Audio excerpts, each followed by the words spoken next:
So this question is also from JEE mains 2026।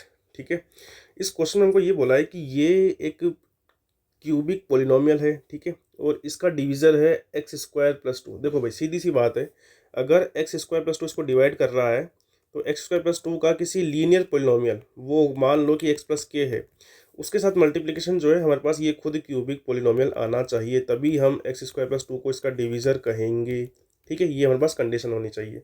ठीक है, कि ऐसा एक लीनियर पोलिनोमियल एग्जिस्ट करना चाहिए कि उसको एक्स स्क्वायर प्लस टू से मल्टीप्लाई कराऊं अगर मैं, तो मुझे ये पूरा क्यूबिक पोलिनोमियल मिल जाए, तभी हमारे पास एक्स स्क्वायर प्लस टू जो है वो इसका डिवीजर होगा। ठीक है, अब देखो अगर मैं इसको मल्टीप्लाई कराऊं तो देखो एक्स क्यूब आ गया हमारे पास, ठीक है, के एक्स स्क्वायर आ गया, ठीक है, और ये आ गया हमारे पास टू एक्स आ गया, और ये आ गया टू के, और ये किसके इक्वल है, ये इक्वल है x cube plus b of x square plus c of x plus में डी। ठीक है, अब देखो अगर आप कंपेयर करो तो एक्स क्यूब का कोफिशिएंट एक्स क्यूब के इक्वल आ गया, ठीक है, के एक्स स्क्वायर जो है बी एक्स स्क्वायर के इक्वल होना चाहिए, ये दोनों आपस में इक्वल होना चाहिए। इसका मतलब क्या है, इसका मतलब ये है कि भैया के का वैल्यू बी के इक्वल होना चाहिए, पहली कंडीशन आ गई।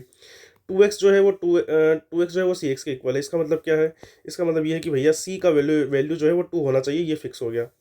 टू के का जो वैल्यू है भैया वो डी के इक्वल होना चाहिए, इसका मतलब क्या है, इसका मतलब ये है कि डी का वैल्यू टू के होगा।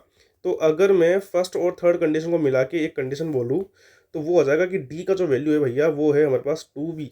ठीक है, अब देखो हमारे पास जो ट्रिपलेट बनेंगे उसके अंदर क्या है, वो हमारे पास बी सी डी है। ठीक है, तो जो बी सी डी जो ट्रिपलेट है उसको मैं क्या लिख सकता हूँ, बी मैं ऐसा कैसा रहने देता हूँ, ठीक है, सी का वैल्यू टू फिक्स है और डी का जो वैल्यू है भैया वो है हमारे पास टू बी। ठीक है, तो इन्होंने बोला कि भैया बी सी डी जो है वो नेचुरल नंबर है, मतलब बी एक ऐसा नेचुरल नंबर है जो कि लेस देन 20 है, मतलब बी का जो पॉसिबल वैल्यू है वो क्या क्या हो सकता है, वो हो सकता है 1 2 3 अप टू 20, लेकिन डी का वैल्यू भी 20 से ही छोटा होना चाहिए, मतलब कि यहाँ पर ये जो क्वांटिटी है that quantity should also less than 20।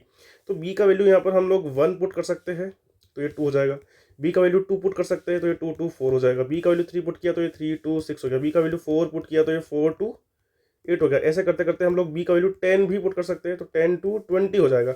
इसके बाद में हम लोग पुट नहीं कर सकते क्योंकि अगर हमने 11 पुट किया तो ये 11 टू 22 हो जाएगा और 22 हमको लेना नहीं है। ठीक है, क्योंकि इन्होंने पहले ही लेस देन 20 बता दिया इन्होंने। ठीक है, तो इसका मतलब ये है हमारे पास कि जो टोटल नंबर ऑफ ट्रिपलेट्स है, टोटल नंबर ऑफ ट्रिपलेट्स हमारे पास कितने आए हैं, वो हमारे पास 10 आए हैं। ठीक है, ये इसका आंसर है। ओके।